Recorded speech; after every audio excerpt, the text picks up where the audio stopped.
welcome to the booth with Taylor and Brandon. What's going on, Taylor? What's going on, man? You guys ready to get into this episode? Let's run it. Before we get into it, again, if you're listening from Spotify, make sure you follow. If you're on YouTube and you're watching us right now, make sure you drop a comment and make sure you subscribe and hit that bell notification. So let's get right into it. College football, Bo Nix got blown out the water week 1 against the Georgia Bulldogs. And since then, they've gone on a 6-win streak, just beat UCLA. A pretty solid UCLA team. Some might say was overrated, but we had them ranked pretty high last week. Is it time for Bo Nix to earn his respect, Taylor? I'm gonna say yeah. I used to say he sucked. I used to trash on him. I said some terrible things about the man, but he's proven me wrong, and I don't hate that. I'm always a fan of players coming out and proving me wrong because it's good for them. It's good for football, and I think Bo Nix has always been a talented guy deep down inside. It's just he's never really put it on display. I think this year has been his best year thus far out of his. I think this is his 4th year playing. Yeah, I believe so. I think so. And yeah, he's putting on a show now. I mean, they definitely got at the beginning of the season they got torched. It wasn't looking good, especially for Bo Nix. But he's turning around. I think he only has 3 interceptions, and I think he's got 17 touchdowns. Almost so he's definitely yards, Yeah, he's putting on a show now, so I'll give him my respect, even though he doesn't care to have it or need it. But I'll give it to him, and I think that he's starting to earn respect around the college football world, for sure. Yeah, no, I'd agree. He's got an 88.3 QBR that is 6th in the nation of all P5 conferences, which is saying something. I think that him leaving Auburn was probably the best thing for him, even though he grew up an Auburn fan. His dad went to Auburn. There's, popular photos circulating around of him in an Auburn jersey when he was like 5 years old. But I think, like I said, I think him going from Auburn to Oregon, a fresh new system, offensive-minded coach, I think it's just good all around for him and his future. Do I think he's going to be an NFL pro? Maybe a backup. I don't think he'll ever take the reins as a franchise quarterback, but as far as solidifying himself as not a bust as far as coming out of college or coming out of high school, I think he's a pretty solid college quarterback. And you know who he reminds me of? Who? He reminds me of old Danny Dimes. That's who he resembles to me. That's who I would compare him to. I think he would have the similar career if he went to the pros and he was a starter. I don't think he's going to be, wild and balling out, but he's. Because Daniel Jones is turning it up past couple games. Like, he's looking like a legit pro. True, but what about his past seasons? I mean... Yeah, but, that's like we're judging, guilty as charged Jalen Hurts, judging Jalen Hurts off his past seasons and stuff like that, and he's turning it up this year. Do you really think Bo Nix is going to be on the Daniel Jones level of... Not this year. No, this year, no. In the NFL, when he gets to the league. If he gets a starting position, yeah, he'll have a Daniel Jones-esque career. Minus this year. Listen, I'm gonna call cap on that one. I think he's this year. I think he's gonna have a Colt McCoy kind of career where he's gonna be a solid number 2 backup, play a couple. Starts. I don't. That's my prediction. I'm saying if he starts and he stays the starter, his career will reflect what Daniel Jones so far has. But my prediction is he'll get drafted. He's going to move around the league for his career. He's never really going to have a breakout season or anything, and then he's just going to wash out eventually, and nobody's ever going to hear from him again. That's my prediction. But if he starts, it's going to be a Daniel Jones type of career where, his first 2-3 seasons, it's kind of like, ugh, this was a terrible draft pick. Yeah, well, I think getting Bo Nix maybe in the 4, 5, 6 round would I think that fits him. That's a nice solidified backup, not too much pressure if he does get thrusted into a role. But as far as respect, guys, I think we agree. I think it's time for him to get his kudos, as my mom always said growing up. You want your kudos. with that being said, Oregon, do you think Oregon has a chance if one of these top 5 teams, they're ranked up number 8th in the nation right now, if Oregon continues to win and wins out and one of these top 5, top 6 teams loses another game, do you think that Oregon and Bo Nix are deserving of that potential playoff spot? No. No. I do not. Their schedule, I'm looking at it now, they play, the only ranked team they play from here on out will be Utah. Mm-hmm. And Utah has proven that they're not a top 10 school. Still a solid team, just not top 10, I agree. They got beat by Georgia, which, I think Bo Nix came out and said if we played Georgia today, we would win. Possibly. But to be fair, like 3 games ago, they played Washington State and won by 3 points, 44-41. Yeah, but Georgia's been struggling as of late. They haven't been – okay, I won't say struggling because they're still undefeated, but they haven't looked as sharp defensively and offensively. They do have – Georgia has some definitely heavy hitters at tight end with Darnell Washington and Brock Bowers. And then Stetson Bennett is a solid QB. He's not going to wow you with any of his throws, but he's definitely going to win you some football games. But I think that Oregon-Georgia now, that game would be a lot closer. And with a couple mishaps on Georgia's end, could swing Oregon's way just because, again, Georgia has been tiptoeing that line of perfection and could have lost 1 or 2 games. Yeah. No, I agree it'll be a close game, but I don't think Oregon could beat Georgia. I think Georgia they're together enough to not lose a game until it comes time for the college football playoffs. That'll if they don't lose in the regular season, I believe they would lose in the college football playoffs because they're going to have to go against the best of the best, of course. And I don't think that they are a true number 1 team right now. Yeah. No, I agree. Like I said, Georgia is not a true number 1. I don't know why they're number 1 right now. I guess just because they're undefeated and the people they played. To me, that would be Tennessee, I guess, or Ohio State. No, honestly, it'd be Ohio State. Ohio State, definitely, and then Tennessee, then Georgia. Yeah. But I guess Georgia gets the lead because Tennessee's defense is also kind of suspect. They're getting Tennessee themselves are getting held down by Hendon Hooker in that offense, putting up points at their point. So yeah, they have a Big 12 defense right now. Yeah, I would go Ohio State, then Tennessee, then Georgia. Yeah, they got a Big 12 defense with a SEC offense, and that it's a terrible mix because you're going to put up 50, but you're going to have to put up. You're going to give up 50, but you're going to have to put up 50. That's tough to win those games over and over and over again. No, I agree. So with Bo Nix being obviously a big name transfer, these are some of the top transfers coming this year. ESPN kind of put out a list. I kind of cherry picked some names, and I'm going to ask you which one do you think is kind of the top transfer this year. We got Bo Nix, Martinez, and then we got Hendon Hooker, who went to Tennessee, Jamari Gibbs, who went to Alabama, Caleb Williams and Jordan Addison both went to USC. The Trojans, just those are kind of the big names that kind of stood out to me. Some of those are Heisman favorites. Which of those transfers do you think has made more of an impact for his team than the others? I think Hendon Hooker, in my humblest opinion. Tennessee has always been a school that's had potential but just missed one piece to really bring it all together, and I think Hooker's the piece that they needed to bring it all together. Yeah. And they just beat Alabama in a exciting fashion. They beat Alabama, and I think it was truly part of Hendon Hooker and the way that he plays, and I think that's why they are undefeated right now. So that's who I'm going to say is the top transfer. I mean, there's definitely some arguments that can be had as to who's number 1.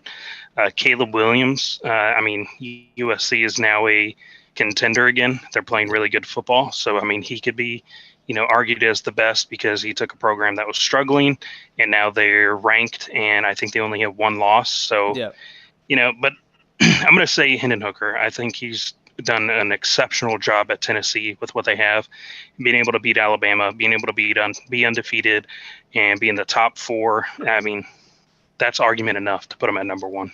Yeah, I would agree. I'm going to have to go Hendon Hooker as well. He's got a 91.5 QBR, which is second in the nation.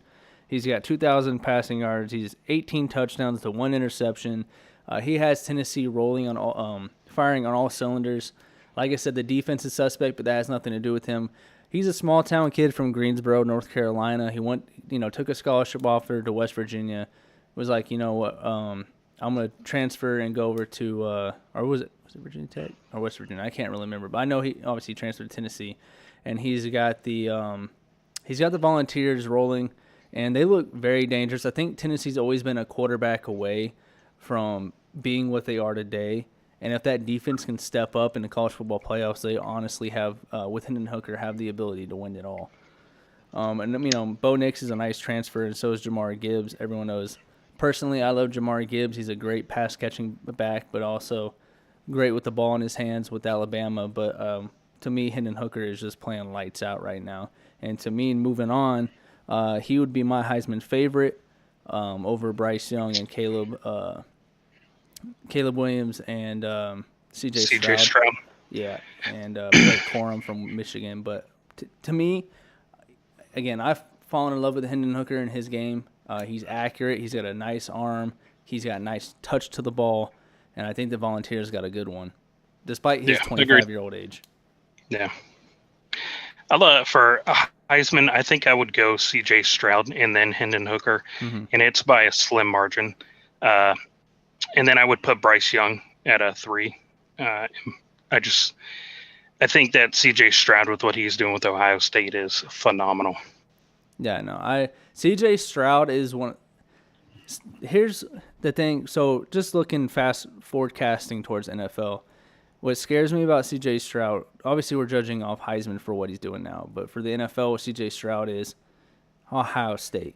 And it's kind of, you're like, what does that mean? He can still be good in the NFL. He's from Ohio State. But you look at struggling quarterbacks like Justin Fields, Troy Smith way back in the day, Haskins, RIP, like Cordell Jones. So a lot of these Ohio State quarterbacks just don't tend to – Braxton Miller had to switch to wide receiver. They don't tend to pan out in the NFL. For his Heisman, to me, Hendon Hooker is more impressive because of he has pieces – but C.J. Stroud has an arsenal. Like, Hendon Hooker's got a couple, Hendon Hooker's got maybe, just a decent gun, 1 or 2 here, nice weaponry. But C.J. Stroud is like, if you just gave the keys to the vault to the U.S. military and said, pick whatever you want. Especially that's fair. But then we can make the argument for Bryce Young. Alabama is usually known for having some, elite wide receivers. Yeah, they don't have that this year. This year, they don't really have that. That's one thing that's not been something that Alabama has that they've had in previous years is there's not that 1 or 2 guys that are sitting there, just absolutely dominating the field. So I think we can make the argument that with that being said, Bryce Young should be number 1 because he doesn't have the same weapons that, C.J. Stroud has. So then if we're saying that, then Bryce Young could be number 2. So I don't know if it's going to boil down to who they have to throw to. Yeah. I think it just boils down to no matter who they're throwing to, how are they doing it, how accurate they are as just a quarterback. And, I think that's what it should boil down to because it's not up to them to decide who's getting recruited for their team. It's how they play with who they've got. Yeah, and listen, talking about the Heisman, I don't want to talk about this too long, just because obviously we're not close enough for the Heisman to kind of have a clear front runner. But if you're listening out there, guys, keep an eye out on Michigan running back Blake Corum. He's got 900 yards this season and 13 touchdowns. He's averaging 6 yards a carry. He's got that Michigan offense on his back. J.J. McCarthy is not really playing great. He's not playing bad. But Michigan's offense really runs through that running back.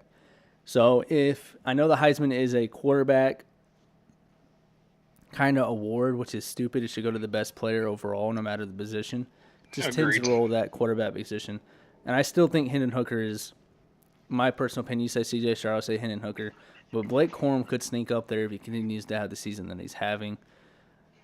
It just my just a name to throw out there to like, hey, you know, if you want to switch it up, Heisman voters don't have to hand it to a quarterback all the time. So I just pulled it up, and they have him sitting right now as the fourth favorite on the Heisman. Blake Corum. Yep. Yeah, I mean he's. And this is on. Granted, this is the MGM Grand's website, but I mean that's like the largest betting casino to go to, and they have him sitting at fourth right now at plus 1,300. So he's not far behind from the top three that they have. No, he's not. And I mean, like I said, there's a couple other names you could throw out there, but I think those quarterbacks and then Blake Corum are probably only like the real contenders as far as having that shot. And then so this past weekend there was a big game Thursday night, or was it Thursday? Clemson versus Syracuse. DJ got benched. I want your thoughts. Has 17 touchdowns. He's playing pretty good this year. He's got 17 touchdowns, 4 interceptions. He's only got a 69 QBR, and he's got 1,800 yards passing for the Clemson Tigers. He got benched for Cade Klubnik, a former 5-star quarterback, mid-game. DJ was struggling against the Syracuse. Syracuse has got a stellar defense. Do you think – they already said DJ's starting next week, but do you think it's too late? Is this already Cade's team, or is it the bad look that the fact that they benched him at all and they're like, hey, your starting quarterback's struggling, just bench him? Like, what's your opinion on DJ getting benched? I think it's still going to be DJ's team. I think that was a reset move, kind of like, hey, sit down, clear your head, clear your thoughts, whatever, get back at it next game. I don't think it's Cade's team, although Cade is. I think Cade will be set up nicely, and I think Clemson will be good when Cade does eventually start. But for now, I think you got to go all in on DJ. I mean, they did some heavy recruiting to get him to go to Clemson, and they put all their chips in him. When he first started, they were like, this is DJ is going to be like the next Deshaun Watson, Lawrence and stuff. So they really hyped him up, and it would be a shame if they just pulled the plug mid-season right now. I mean, they're ranked number 5. They are undefeated. So I think it would be stupid for them to pull DJ. I'm not going to say stupid, but I don't think it would be a smart move to switch it up this late in the season. It's working, barely, but it's working. So I think stick with DJ, let him finish out the season. If he goes into the draft, I don't think he's going to go high at all. But I think, to me, DJ's grade would probably be a maybe late second, third-round pick. Yeah. I think he's not a first-round pick like everyone thought he was going to come coming out of high school. Like, if you look at his top 20, 40, or 247 projection, first-round pick, lock kind of thing, I think he's between a second, more of a third-round pick, serviceable quarterback.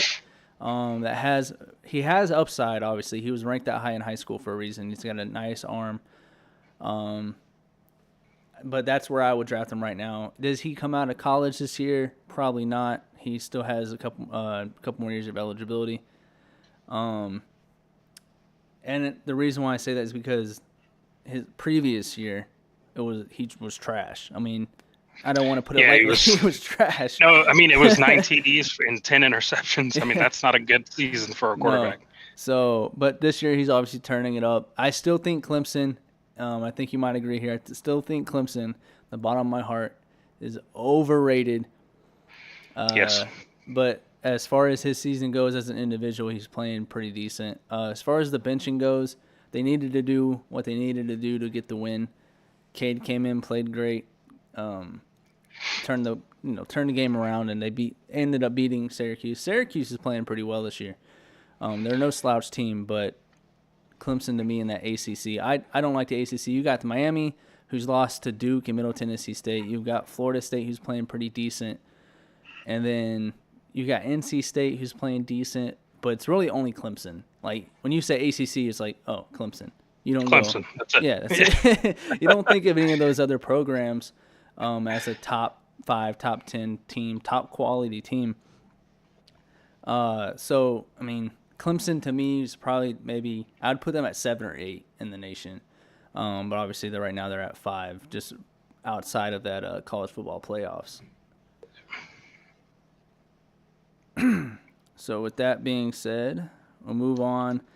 There's been a lot of drama surrounding football this past week and a half since our last episode. Texas A&M, guys, if you're listening from home or you've watched the show before, we've touched up on Texas A&M and some of their issues with Jimbo Fisher and stuff like that. But this has gotten out of hand. We have 5-star cornerback Denver Harris, 5-star wide receiver Chris Marshall, and 5-star offensive lineman P.J. Williams. They all got caught smoking weed after their loss to South Carolina. And barring anything right now, Denver, they're all projected to either get kicked off the team or get basically forced into the transfer portal. What's your thoughts on that, Taylor? So I first want to say this: I do not smoke weed, but if I was on Texas A&M, I probably would be smoking something too, because smoke weed every day. This is a quote from, what is the website? So it's called Fansided, and this is a quote that they put out about Texas A&M. The Texas A&M football program is one squirt of lighter fluid away from being a dumpster fire, and that is the most accurate thing it is already I've a ever dumpster heard. Fire. I'm telling you right now, Texas A&M was, this whole offseason, everybody said Texas A&M is going to be, top 5. They have a good shot at winning the college football championship. Blah blah blah blah blah. Where is that at? All these 5-star recruits they got number one. Yeah, you have all of these highly rated recruits that they got, and they've been able to do nothing. If anything, Jimbo Fisher at the end of this season needs to be fired. Let go, and don't even turn around and second guess yourself. Just fire the man. I wouldn't even mind if they fired him mid-season, because this dude does not know how to coach anymore. He's using some old coaching technique that was successful way back when. It doesn't work. It hasn't worked, and the dude just doesn't know how to coach football anymore, apparently.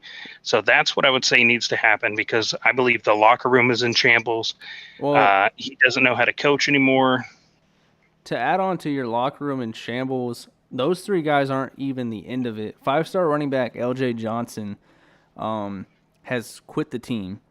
Former 5-star defensive lineman Donnell Harris is expected to either enter the transport or leave the team at the end of the season. 5-star defensive lineman Cam Dindy is hitting the portal at the end of the season. And 5-star DB Dayon Buie is told by Jimbo Fisher he's not welcome back to the team. So, I mean, that is a plethora of people either having to hit the portal, or they're kicked off the team, or they're getting legal issues. And, I mean, Jimbo has lost that locker room completely. Agreed. And, I mean, if anybody watched the game this past weekend, I mean, it just started rough. I mean, it was a kickoff return for a touchdown, followed by an immediate I think it was a pick 6, or at least an interception brought into the 10. I mean, it was just pathetic. I mean, I think they were down like 14-0 within like the first 2 minutes of the game. I mean, that just shows you that Texas A&M, they are lost. I don't know. The only way I can see fixing this is getting rid of Jimbo Fisher and finding somebody else to come in and try and rebrand the school as a top 10, top 5 team, because right now they are looking nowhere close to even ever being in the top 25. Yeah, and to that point, so the rest of the season, they got Ole Miss coming up, number 15. Ole Miss is looking good. I don't think Ole Miss is – they're 7-1. I don't think Ole Miss is necessarily top tier. I think they're a great team, but they're not in that league of Alabama, Ohio State right now. Yeah. So they got Ole Miss coming up. I think they're going to take the L to Ole Miss. Then they got Florida after that. Florida's been wishy-washy here and there, but for the most part, I think Texas A&M's dumpster fire is going to swing towards Florida's way. It's just a bad offense, and I think Anthony Richardson's been playing better since the back. He's been told to kind of let loose. those first couple weeks, obviously people know that Anthony Richardson, everyone was afraid of him getting hurt because the backup was hurt, so they had no one to play behind him if he did get hurt, so they said stay in the pocket. Anyways, that's a whole or no, another ordeal. But I think that they could take the L to Florida. I think they lose to Auburn, they beat UMass, and they lose to a good LSU team. Shout out to Brian Kelly because the LSU team's looking pretty good this past couple weeks. They're ranked number 18th in the nation. So I think out of the last remaining 5 games, they get 1 win against a 1-6 UMass. And I think, like you said, Jimbo Fisher's out after the season. Yeah, I think that's the only logical move for Texas A&M at this point is to replace Fisher. Yeah. I mean, that's the only way that they're going to be able to put any of those pieces back together. Yeah. Because, I mean, if your players have no discipline to not smoke in a weed visitor's in the locker room, outside, like in your own personal life, do whatever you want. I'm not telling anybody what to and not to do. But in a locker room after a game, I mean, like, what? I don't think there's. Do you think that Nick Saban has ever had to deal with somebody in a visitor's locker room smoking weed? No, because he knows how to control the locker room, get his guys to stay disciplined, and win games. Jimbo Fisher can't win games and clearly can't get a disciplined locker room. And I think that plays a part into it too is winning. So you brought up Nick Saban, which is a good point. I think when recruits go to Alabama, they already come with that respect because they know he knows how to get it done and they're going to win. When your team's losing, the morale of the team, that's where the coach has to step in because the morale of the team is going to be low. That means that there's going to be more time for error, more undisciplined situations that may occur because people are mad, upset at the situation going ahead. No one wants to lose, especially as a team, but as an individual. So yeah, I mean, a good team that's done that would be South Carolina. Yeah. You know, they had a rough start to the season, and they have a really likable coach. I mean, their head coach is, you know, he puts out social media videos with the team, doing social media trends and all this other stuff, and he has the respect of his players, and they enjoy playing for him. And they've rallied back from having a pretty rough start of the season, and now they're in the top 25 again. Yeah. I just think that Texas A&M right now, like you said, is a dumpster fire, and I don't know who they'll get next, but we shall see. Moving on, we did talk about another running back, Michigan running back. We talked about Blake Corum being a Heisman hopeful. Donovan Edwards, running back for Michigan, retweeted a anti-Semitic video. He said it was a glitch. Obviously, you can take it as what it is, you know. Could it be a glitch? Possibly. Could it not be a glitch? Do you think there should be any disciplinary actions towards Edwards from the Michigan program or for the NCAA itself, as far as bearing suspension or anything like that? I would definitely say a suspension. You can say it's a glitch, but I'm not too sure how a glitch would cause you to retweet something. The only thing that I can imagine happening is if he's scrolling through Twitter and he accidentally hits the button. Yeah. But the retweet button's all the way on the left side, so you'd have to really stretch your hand over because most people, even if they're left-hand dominant, use their right hand to scroll. Yeah. It just doesn't seem too likely, but that's the only thing I've ever heard of him. I don't think there's anything else in his past that they really brought up. I'm not taking shots at his character. I don't know him personally. No. I think that this is kind of like one slip up. Yeah, exactly. I think it was, if anything, it was an accidental retweet. I wouldn't say it's a glitch because, you know, your Twitter doesn't just glitch and retweet stuff by itself. But it was probably, if anything, an accidental retweet. So maybe like a game suspension, be like, hey, I would even be careful what you're doing. I would do a first half suspension from like the team. I mean, Jim like Harbaugh's you're suspended the first half of next game. I understand that, you know. But these coaches need to tell these kids, look, you got to be careful. Everything you do online, especially when you're in the spotlight, is going to be observed under a microscope. So an accidental retweet is just as bad as an intentional retweet of something like that, because everybody's going to run with it. Everybody's going to make assumptions that are not true, Yeah. especially if it's an accidental retweet. And it's just going to run like wildfire when you are at that status. So Yeah. I think that, like you said, a half game suspension is fine. A full game is fine. Anything further than that, I think would be too Excessive. much. Yeah. Yeah. So I think sit them down, be like, look, be careful when you're online. You're in a position of the spotlight, just, Yeah. whenever you're online, just whenever you're logging off, make sure you didn't do something stupid like that, and be careful who you follow, so you don't do something like that. Yeah. I mean, and like I said, we don't know his character. I don't know him personally. I don't know if he's issued an apology yet. I didn't really look much into it. If he did, I'm sure he has. Maybe have him issue a public apology and then do a half game suspension. But I think this is something that Michigan has to settle in house. I don't think this is a need for the NCAA to kind of crack the hammer down. I don't think it's a need for the Michigan institution coming from the president of Michigan to handle. I think this is a head coach needs to just go, hey, he can't play the first 2 quarters of the next game or a game. Yeah. Like I said, So everything else is more excessive. So he did put out an apology, a pretty extensively long apology, saying that it was a glitch, saying that he knows what's in his heart, and he's unequivocally against racism, exploitation, and oppression in all forms, including stereotyping and trafficking and hate. I have nothing but love for others, and I never judge anyone based on race and or religion. And he sincerely apologizes. And then he also put another one saying that it's been a learning experience, and he hopes that he didn't hurt anybody with his unintentional actions. So yeah.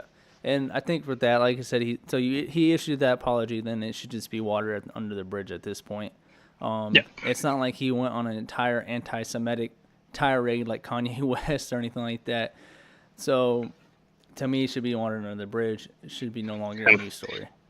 And one of his teammates, Jordan Aker, is Jewish, and he also tweeted his support for Edwards on Thursday, saying that there's no ill intent. He's always been a really stand-up guy and a very personable person. So it definitely wasn't in his character. So it's good that he has a locker room around him, and it seems like, and hopefully this washes under the bridge, and there's nothing more to it. Nothing ever comes out again.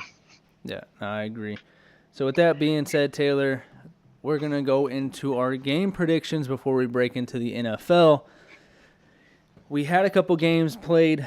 We don't really get to predict. NC State beat Virginia Tech 22-21. Utah beat Washington State 21-17. So we'll move on from those games. We don't need to talk about those games. We don't need to predict those games because if we did, we're not predicting nothing. We're just reading the scores off. Get them right. I'm going to go Washington State over Utah. I'll put 500 on it. All right, so we're going to start with the big one. I actually get to talk about my team and predict them this week. So we're going to go Florida versus Georgia. You're gonna hate me, but I'm gonna add on some sugar on top of this crap pie. I think Georgia wins, but there is a good chance that Florida can win this game because they have improved throughout the season. They started off really good in the game, and then since then they kind of tumbled downhill. But now I think they're clawing their way back up. And Georgia has been struggling, so there is a chance that Florida wins. And I would say I wouldn't be shocked if Florida does pull this one out because of those reasons. But I will say Georgia is my prediction to win. Yeah, so speaking on Florida, Anthony Richardson in his press conference, he doesn't really pay attention to, as a quarterback should, not pay attention to the predictions. Georgia was told live in a press conference that Georgia's a 22-point favorite, and he said, "Goodness, like, basically, are we that bad?" So, oh goodness. With that being said, defensive end Tyreek Sapp said, "Hey, every Saturday we put our helmet on the same as them. We strap our helmets the exact same. It's any given Saturday, just like in the NFL, it's any given Sunday." I have a weird feeling in me that if Anthony Richardson lets loose and uses his leg to open up the passing game, and he settles into the passing game, that the Gators could potentially win this. I am going to go with Georgia here just because Georgia's been more consistent. And I'm not really a betting man, so going against a more consistent team would not be a good bet for me. So I'm going to go Georgia there. I don't think they're a 22-point favorite. I think it's going to be a lot closer than people think.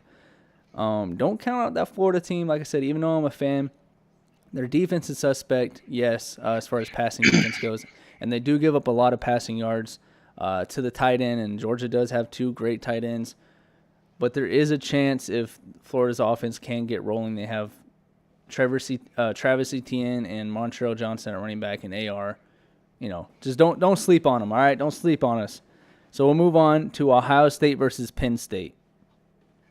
That's going to be a fun game, but I think Ohio State's going to win. All right. Simple as that. I'm taking Ohio State as well. Then we got TCU versus West Virginia. TCU, 100%. West Virginia. Blech. Take me home to they need a to go place. Home. All right. I'm going to go TCU as well. Notre Dame versus Syracuse. I've got Syracuse. They played a really good game the first half against Clemson. Kind of bottomed out on the second half, unfortunately, because, they looked really strong. But Notre Dame is inconsistent and not what they were supposed to be this year. So Syracuse on that one. All right, I agree there. We got Oregon versus California. I'm going to go Oregon. Oregon. Okay. Oklahoma, this is maybe potential. Martinez is here. We just talked about him as being a top transfer at quarterback. Oklahoma State versus Kansas State. I'm going to Oklahoma State. Kansas State was they started off really strong. They beat Oklahoma. They beat some pretty decent teams. But I think Oklahoma State's going to edge them out on this one.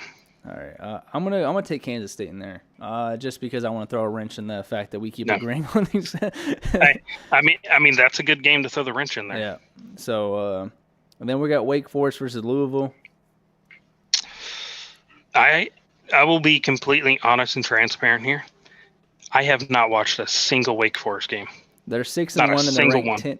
They're 10 in the nation. So I'm just basing this one off of rankings because I don't know how they've been playing or who they've played. So I'm gonna go Wake Forest. All right, I'm gonna go Wake Forest as well. I think Louisville's in the gutter. Then we got Illinois versus Nebraska. Nebraska is. They got Dakota's Crawford, man. They got Dakota's Crawford. Illinois. I'm going Illinois as well. We got Cincinnati versus UCF. I'm just going to say UCF just for our boy Dayron. I know he attends Cincinnati, but he is a Ohio State fan and does not like Cincinnati. So just for him, if he's listening, I'm going to say UCF is going to pull off the upset against Cincinnati. I'm going to go with Cincinnati because any team that crowns themselves college football national championship without actually getting to the college football national championship, I will forever gets a banner for it. Yeah. They hung up a banner for it. Get out of here. I'm going Cincinnati. Oh, man. Yeah, that's gross. All right. Number 25, South Carolina versus Missouri. I'll go South Carolina. They granted it was Texas A&M, but they looked good. They looked put together. All right, I agree there. We got Tennessee versus a Kentucky team with Will Levis. Tennessee, yeah. No, I don't. Everyone knows. Hey, I don't like Will Levis. I don't know him as a person. He's probably a great guy, but he is overrated as a mess. All right, so no bias. USC versus Arizona. USC. USC, that's pretty easy. We got Michigan versus Michigan State. Michigan by 1,000. Yeah, I'm going to go Michigan as well. Michigan State's been playing bad. To touch on this real quick, if as of right now, Georgia, Tennessee, Ohio State, and Michigan, those are all top 4 at the end of the day, you'd have 2 SEC teams and 2 Big Ten teams, and the ACC would be nowhere to be found. Pac-12 would be nowhere to be found. So, that's saying a lot. I think those are the 2 top conferences in college football. Absolutely. So, that's just Agreed. Just being said. And, hey, listen, I pay my respects to Michigan. I'm sorry. All right? I've been talking crap. I still think you're not going to win the college football championships if you get in the playoffs. No. But, look, respect. I think you're still better than Clemson. Then we got Ole Miss versus Texas A&M. We already talked about it earlier. I went with Ole Miss. Ole Miss. Yeah. We got Pitt versus North Carolina. I'm going to go Pittsburgh just because I want to see UNC fans cry. All right. Lawson, you heard that. I'm going to go with North Carolina, and then we got UCLA, who just came off a fresh loss to Oregon versus Stanford. I got UCLA over Stanford. All right, and I've got UCLA over Stanford as well. I'm going to let Matt know. All right, let me shoot this over to him. While we have a guest appearance from a good friend of mine, Matthew Cresson. We're going to be talking about the NFL. But before we do that, I need to remind you, if you're listening from home on Spotify, make sure you follow us on Spotify. And make sure you like and subscribe to the YouTube channel. Turn that bell notification on so that you know when we go live. We go live every Friday at 7 p.m. Eastern Time. And check us out on TikTok and over there on Twitter. The tweeter. The tweeter. All right, invite has been sent. All right. Oh, gonna get to the right screen here over on the YouTube. If I can press the right button, it's gonna look. Here, we'll just keep it until he joins up. Oh man, we got some good football, guys. It is. The NFL is gonna. This segment's gonna be pretty funny. This segment is gonna be pretty funny, guys. Everyone knows. So he should be joining up here. All right. Thursday night football. We're kind of touch on it, and we'll get him there. What's going on, Matt? Oh man, how you doing today? Good. How you doing? Oh, there left California for Texas. Okay, had to. Look at we got TCU and Oklahoma over here. Talk your talk, Matt. Talk your talk. No, it's all right. They had a rebuild season. They had some stuff going on with the head coach and the quarterback. So give him a break this year. There we go. See, that's respectable. I appreciate that. Thank you. He's being humble. Oklahoma sucks. So sorry. Hey. I had hope for him when they hired Venables, but I don't know. Hey, give him a year. Give him a year, man. We all had hopes. Lincoln kind of took that team over to California and left a giant piece of crap over there. Hey, we've got the same record as Florida, so. Hey, I didn't say Florida was good. All right, I didn't say Florida was good. You can't talk the talk when you're in the same boat. SEC, we're both SEC, sinking. SEC. Hey, we'll be there eventually. Give us a year or two, and we'll be in the SEC. All right, guys. Let's get talking on the Thursday night football game, Ravens versus Tampa Bay. First, I just want to ask you guys' thoughts and opinion on it, from Lamar Jackson to Tom Brady. I know Giselle's opinion on Tom Brady and the Tampa Bay Buccaneers. So AB's also. Yeah. So. Yeah, AB also. Let's go ahead and let Matt give his opinion on that game last night. Yeah. So I mean, when I was watching it, I just noticed, there was a lot, that muff punt in the beginning of the game really, I feel like set the tone kind of for Baltimore moving forward. But I think the number one thing that I took away from it, I think Lamar really showed a lot, because I mean, that first half, wasn't necessarily a great half, but in the second half, he didn't have Mark Andrews and Rashad Bateman, and that's when he threw for his 2 touchdowns, and that's when he was effective, efficient, accurate, and moved the ball up and down the field. So I think that's a really big takeaway. That's the one thing that I took away from the game, was like how well Lamar overcame that adversity, especially when his top weapons were out. He only took 3 sacks against that Tampa Bay defense. Yeah, they were missing some DBs, but they're still NFL players. So that's I still expect Tampa Bay to win that division as well. But that's just that's one of the biggest things that I took away from that game. So after watching that game, I know Lamar's been having a tough time, Baltimore Ravens as a whole. In the fourth quarter, it seems like, the first 3 quarters, they are balling out. They're having a great game. And then when the fourth quarter comes around, it seems like everybody just kind of forgets, that they're NFL players, and they just, bottom out. Do you think that this game helped solidify the Baltimore Ravens as a contender this year? And do you think that it kind of adds to the question of, does Lamar need to get paid by the Ravens, or do you think Lamar's going to end up going somewhere else? I think they should pay him, to be honest with you. I mean, at the end of the day, what are you going to replace him with? He may not be a top 3 quarterback, but you could definitely win some ball games with him. You could probably even, you surround him with the right players and the right system, you could definitely win a Super Bowl with Lamar Jackson, especially with his game breaking ability. And, Yeah, and you brought up the fact that they've lost some choked away some leads in the fourth quarter, and as a defense, if you don't allow Tom Brady, Mr. Fourth Quarter comeback, to not have a fourth quarter comeback in Tampa Bay, right? Like it was in Tampa Bay, wasn't it, or was it in Baltimore? It was Yeah, it in was in Tampa Bay. Tampa Bay. Yeah, in Tampa Bay, you don't allow Mr. Fourth Quarter comeback to have a fourth quarter comeback. I mean, that's gonna create some confidence for your defense. Yeah, and so speaking on Tom Brady, so he has been known as the fourth quarter comeback king. He's got 7 rings. He is considered the GOAT. But this season has been a lackluster season all around for Tom Brady and the Buccaneers. With the season that they've had, they're 3-5. Tom Brady's going through some personal stuff. I don't want to bring up too much on that, but he's going through some stuff. He's not playing, Tom Brady football. He's Is also this like still 60 years old. So that's very true. He's brittle. Do you think with all of that put together and that Tampa Bay is not having the season we all expected them to have, is this still a statement win from the Baltimore Ravens, or is it kind of just like you should have won that game with what's going on with Tampa Bay, or is this like Lamar's the real deal, pay the man, this is a statement win? Well, for me, when I watch Tom Brady play, when he throws the ball, it still has zip. He's still pretty accurate with the football. I think the real problem is we've seen Todd Bowles as a head coach already. Sometimes those guys that are good coordinators aren't necessarily good head coaches. You got like Norv Turner and plenty other guys that were great offensive defensive coordinators that necessarily weren't head coaches. And so I think that's also a problem. But don't you think Tom Brady, with who he is, I mean, don't you think he has enough authority, being the greatest of all time, to say, why don't you just stay over there? I'm going to run the plays here. If I don't agree with it, I'm going to call an audible or change the game plan here. Don't you think he has enough credibility to be able to do that without any backlash from the coaching staff?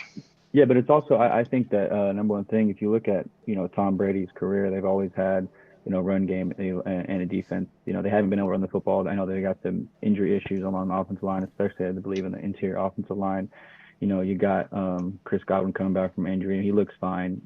Julio Jones. I mean, Julio's not the same Julio, though. I do want to talk about Julio. I think he's going to retire at the end of the season because every time he catches a ball and he falls down, it takes him about 5 minutes to get up, and it's just sad to see. He's looking like me when I tried to get up this morning.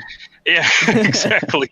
It's tough to see, man. He used to be like, and that's who you go to watch whenever you go to watch an Atlanta Falcons game. But now you go to watch the Buccaneers, and you just feel bad because it just looks painful for him to even be out there. It's like seeing your grandpa go and relive the glory days. To speak on Tom Brady, Tom Brady, his longevity. He's never been known as a deep passer. He's averaging 6.7 yards a pass, so he's kind of getting the ball out of his hands pretty quick this year. Needs to, obviously. You talked about the offensive line and their troubles. He has a 49.5 QBR, which is 18th in the league, but he's still got 9 touchdowns and only 1 interception, so he's still playing decent ball. But I think he said he's going to play for a couple more years. Well, man, I don't know where Tampa Bay. Do you think, Matt and Taylor? Do you think if Tom Brady continues to play after this season, does Tampa look somewhere else for quarterback, or do they stick with Tom Brady for a whole nother season at his ripe age of, I think, 40, whatever, 45, 46? Something like that. What do you think, Taylor?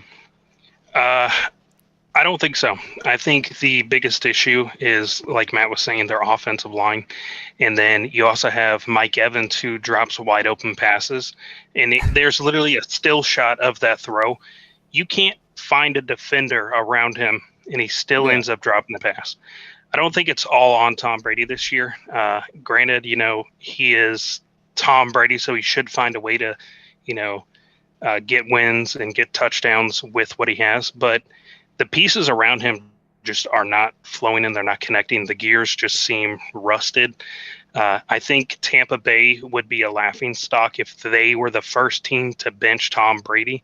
And I don't think that would go over too well. I don't think Trask is going to be a improvement for the Buccaneers over Tom Brady. I think build up the offensive line, get that healthy, get that sturdy, and then figure out your run game and get some more pieces around him, because Julio's not it. That's They an got old him in there team. thinking The offense is old.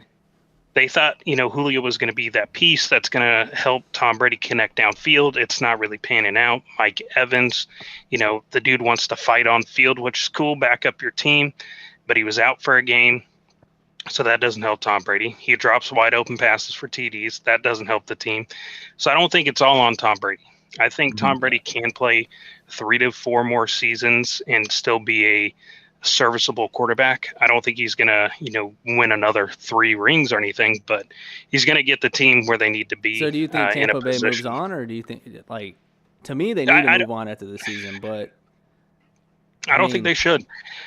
If I'm beating a dead horse, could you potentially go get a Lamar Jackson who is a potential free agent at the end of the season? So you say it's beating a dead horse. There with Tom Brady, who's about to collect his retirement money in 401k. You know what I'm saying?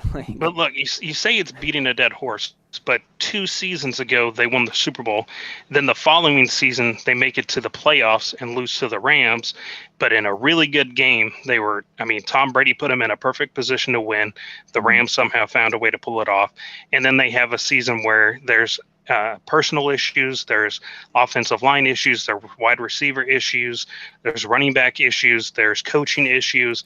You throw that all in there, and then you say, we got to back off of Tom Brady. Seems a little overzealous and a little too quick on the trigger.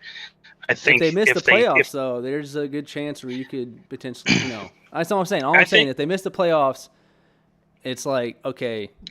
I think missing the playoffs, I think they're going to win the division. And then it's a crappy division, so terrible. But still, but I still think they'll win. And I just don't see the Buccaneers moving on from Tom Brady unless it's Tom Brady's decision. Yeah, I agree. So we just talked about Lamar. Lamar's big thing, he's representing himself, trying to get that big money contract. Mm-hmm. You guys kind of touched up on it with the Ravens potentially maybe getting has he earned the big time contract? The counter argument to him playing, he's a top 5 quarterback. I'm not going to argue that he's not, but he's only got 1 playoff win. So do you pay a quarterback who's only got 1 playoff win all this money, or do you try to look elsewhere? Is it yes? Yeah, I would agree, but who of his running backs been healthy running backs? Yeah, you got J.K. played the full season. Played the full season. Lamar is a good running back. Yeah, don't put Lamar in there. No running backs that have stayed healthy. He's got a great deep threat in Deshaun Jackson. They got rid. Okay. they got rid of Marquise Brown, who was at the time their wide receiver 1. And Marquise Brown is doing well. He's injured now, but he was doing well with the Cardinals. Yeah. He hasn't had the pieces to really go to the playoffs and win. He's a really good quarterback. He's great in the pocket. And then whenever he's, eluding the pressure, that's when he really shines. I think it would be dumb for the Ravens to say, you're not worth the money, go ahead and go play somewhere else. I think he deserves a big contract. Yeah, I agree. We'll play a hypothetical then. All right. If the Ravens let him walk, where do you see Lamar playing next? I'll put my ring in the hat for the Lions. Who do you guys think? That's tough. Detroit. I don't know if necessarily a place that has absolutely maybe the worst defense in the history of the NFL. They do have weapons. They have DeAndre Swift, Hawkinson. We haven't seen Jameson Williams yet, but if he plays to how we think he can play, then they got weapons, and that would be enticing for Lamar. But I think they're going to get it done in Baltimore. I don't foresee just not very often you come across a caliber quarterback like Lamar Jackson, and it's going to be hard to get another one, especially they're winning football games. They're not going to be at the top of the draft. If they feel comfortable, having a down season and tanking at the top of getting to the top of the draft in the future, then sure. But I just foresee that I think he's going to stay in Baltimore personally.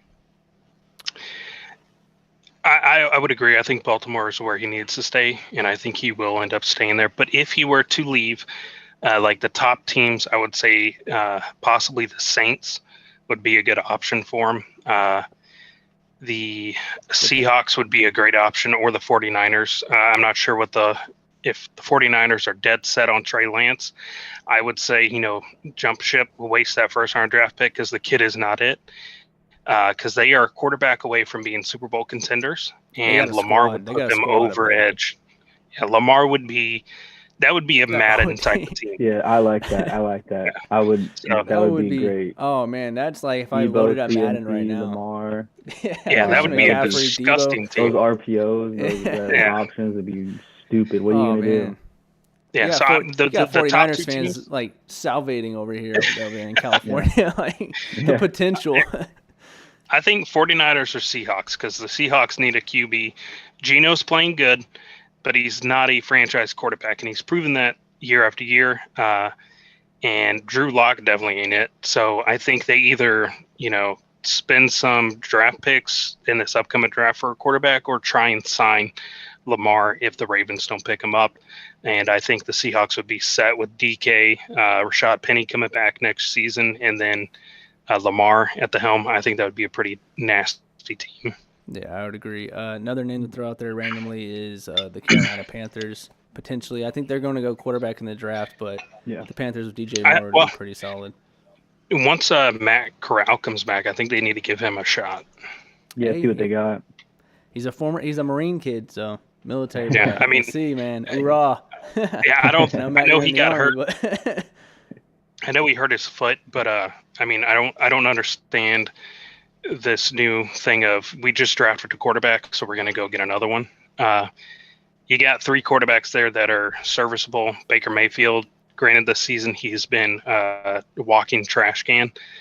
Sam Darnold has been underwhelming. I think, give Corral once he comes back and he's healthy, give him a shot. PJ Walker's been playing decent. PJ Walker did play well. Don't shoot PJ Walker down. He's not a franchise quarterback though, but no, but give Corral his chance, because you never know. It could be the Tom Brady story. That's what happened with Tom Brady. He was taken really low in the draft, and then quarterback gets injured, he gets in the game, and then boom, 7 rings. Dare I say, Matt could corral that team. Maybe. With that being said, guys, we got some trades that happened this past couple of days. Robert Quinn to the Philadelphia Eagles for a 4th-round pick. James Robinson to the Jets to replace an injured Breece Hall. And to me, this is a big one. Kadarius Toney to the Kansas City Chiefs. Toney's comp coming out of Florida was Tyreek Hill. He's known as the human joystick. First, I want to get your thoughts on the Toney to Chiefs, and then I'll kind of open it up to see if there's any more trades that you guys want to talk about that maybe I'm missing here. Yeah. Go ahead, let Matt take that one over. Yeah, so as being a Charger fan, I've seen plenty of Tyreek Hill. And, I agree, that's an accurate comp. I mean, Toney's a great player. I know he said that, he's been held out this week due to injuries and that he's actually healthy, right? Yeah. But he also was injured last season frequently, right? And so when he's on the field, he's fantastic. You saw what he did to Trayvon Diggs and the Cowboys last season. That was filthy. Yeah.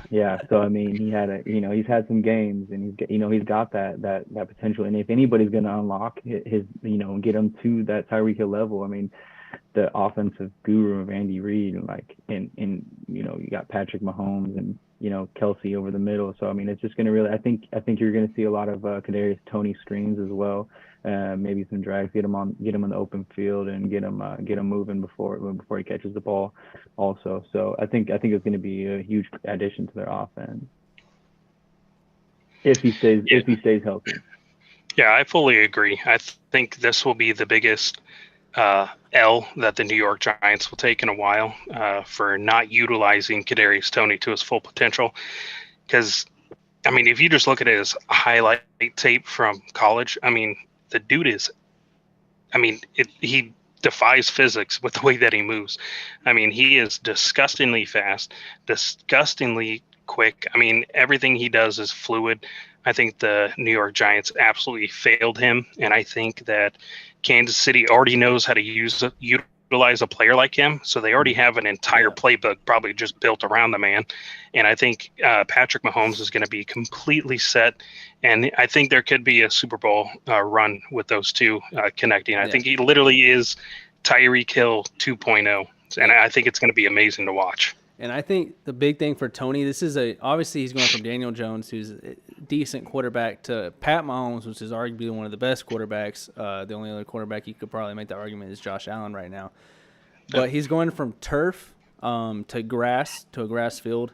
And everybody knows turf is horrible on athletes as far as when it comes to overall health, and especially with hamstrings, which is what he deals with week in and week out. So him going to grass, I think, is going to be a big time for Tony's health purposes. But let us remind you, he came out of college or high school as a 4-star quarterback. So just think, if you think the Chiefs' offense and Andy Reid's offense is creative now, wait till they got a receiver who runs a 4.3 and he can throw it 60 yards. I mean, the offense, the ability now that Andy Reid has to move pieces around and get certain guys open, and that offense is going to look electric. Agreed. So kind of staying over there as far as kind of the West Coast goes, we're going to talk a little bit about Russell Wilson. I don't know if you guys saw Russell Wilson on the flight to London, got up and did some high knees and calisthenics while everyone else is sleeping. What a hard worker. Yeah, it's a hard worker. So I want to get your opinion on that. Before that, there's something else that he said in an interview. Let me pull it up on my phone here.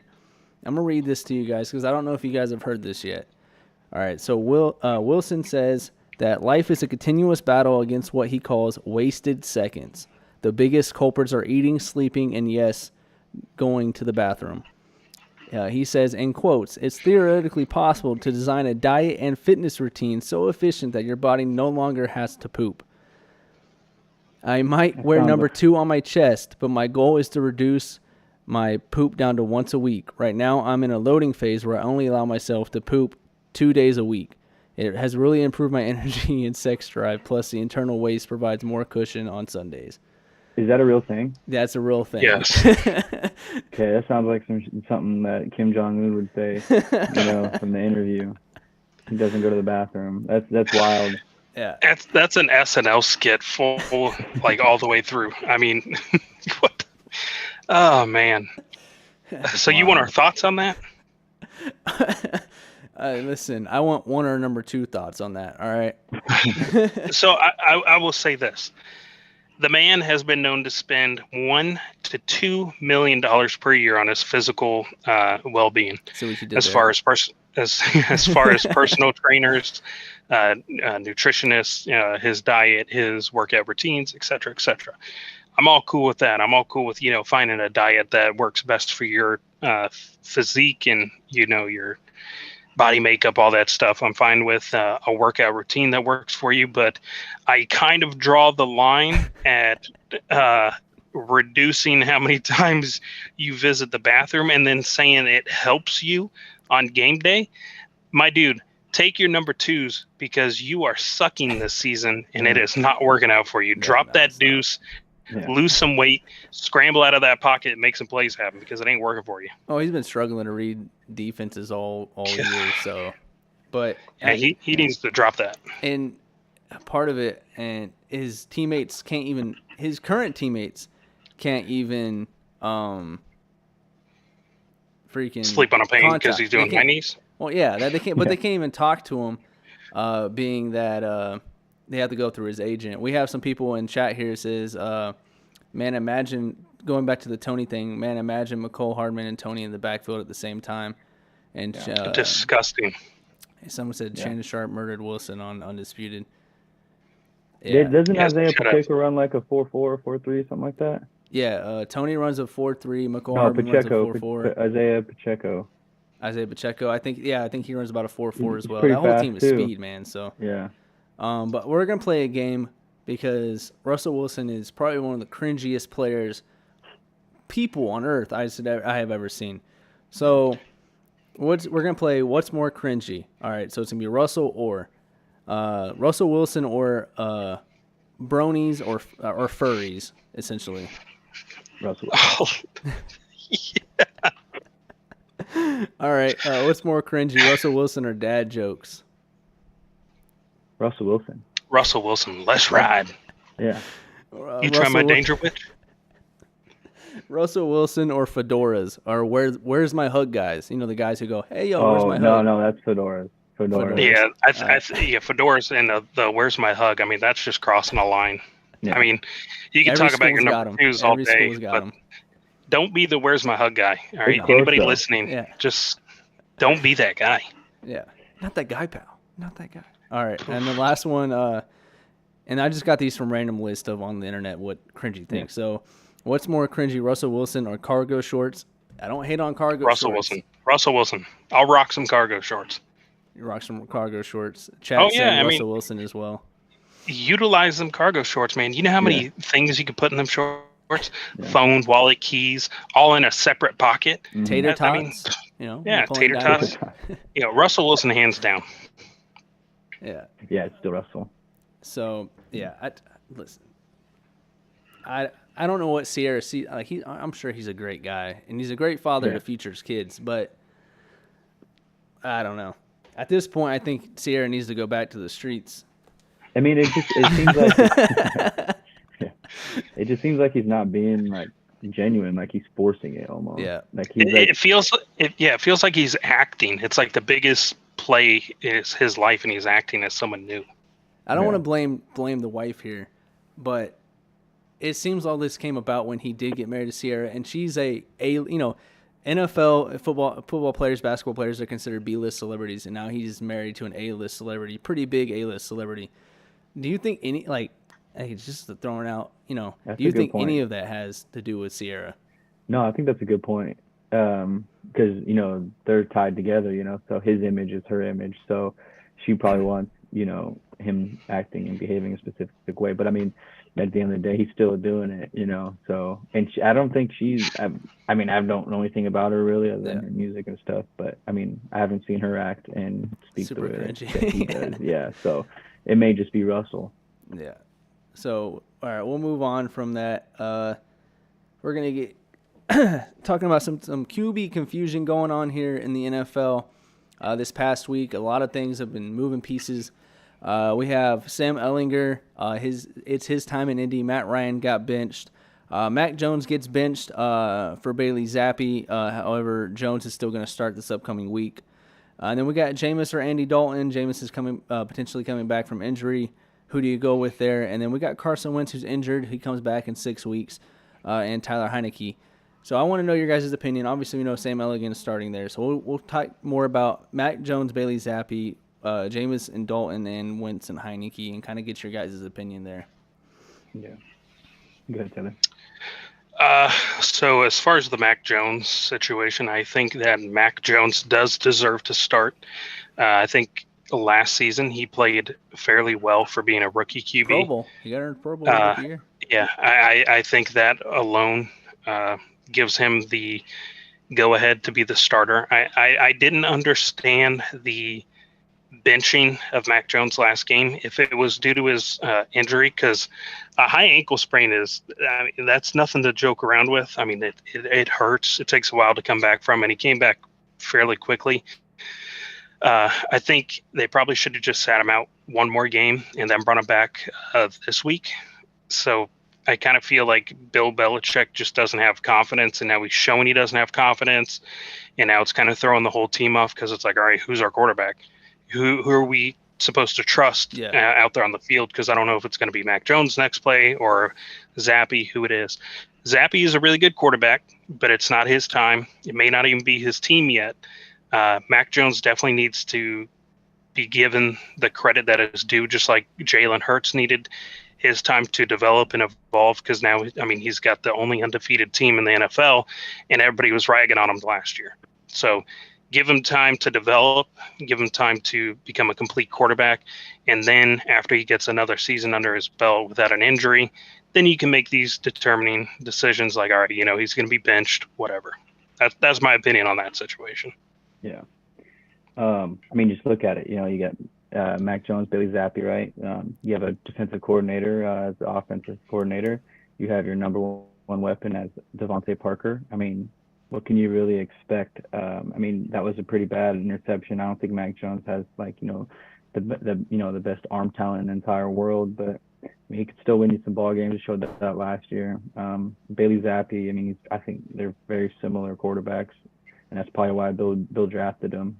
But I think Mac deserves to start at least. Let him. I mean, he threw one pick, got benched. I mean, it was a bad pick, but still, it's just one pick, and I just think that Mac Jones deserves a little bit more of a longer leash. So I'm gonna agree there. You go ahead, Taylor. So if you see the play calls when Zappy was out there compared to Mac, they really let Zappy open it up and just sling it downfield. He's got a bigger arm, man. He's got a bigger arm than Mac Jones. I don't think they've ever given Mac Jones the opportunity to feel that out and get a rhythm or figure out a way to get the ball downfield, because whenever they make those play calls, he's not used to it, and so he's just throwing these wild overthrown or underthrown passes, and then they're picked off. I think let them open it up a little bit, because they're not winning anything this year. Let them open it up a little bit and get a feel for it and get confident in that deep ball, just like Jalen Hurts was able to do, and then see what happens with him then. But giving Zappy that type of play calling and then just giving like Mac Jones like a check down every play doesn't instill confidence in your supposed starting quarterback. So I think let him open it up for the remainder of the season, see how he develops and how he comes together, and then make your determination this offseason. To your point, so I want to bring this up. Mac Jones' past 6 starts, he's 1-5. He's got in record-wise, he's got 9 interceptions and 5 TDs. And this season he has 6 interceptions and 2 TDs just this season alone. I think that Mac Jones needs a leash, but I think Bailey Zappi, seeing what we've seen from Bailey Zappi, what Mac Jones would say have a long leash is kind of gotten a little shorter, because at the end of the year, when it comes down to Bill Belichick and his job or him getting fired, and we've seen it before with Drew Bledsoe and Tom Brady. I don't think that either of these players are on that caliber of like Tom Brady, but Bill Belichick is not afraid to pull the plug on a quarterback if he thinks someone else is better. And that's what's made him a great coach throughout his career. He's not afraid to – he doesn't have that – he has that loyalty, but he's not to a default. He understands that, hey, Mac Jones is good, but has he already plateaued? Has he already hit his ceiling? And does Bailey Zappi potentially have a higher ceiling? And if your job is on the line, if you got bills to pay and put food on the table, I don't think either of you two, if they said, hey, we've shown you loyalty throughout the years, but you got 2 guys underneath you. You guys are managers. You got to pick one or the other. Do you go with the guy who has been struggling the past couple weeks, or do you go with the guy who has shown more promise and, has continued to come into work day in and day out, being able to stay healthy? With that, I will say, I'll go back to one of Matt's points is, who do they have around Mac Jones? Nobody. Give the guy some pieces. Maybe he utilizes them and, he balls out. But, I mean, you can't expect a quarterback to play like an all-star whenever they're throwing the 2x4s walking out in the middle of the field and just the ball hits them and that's about it.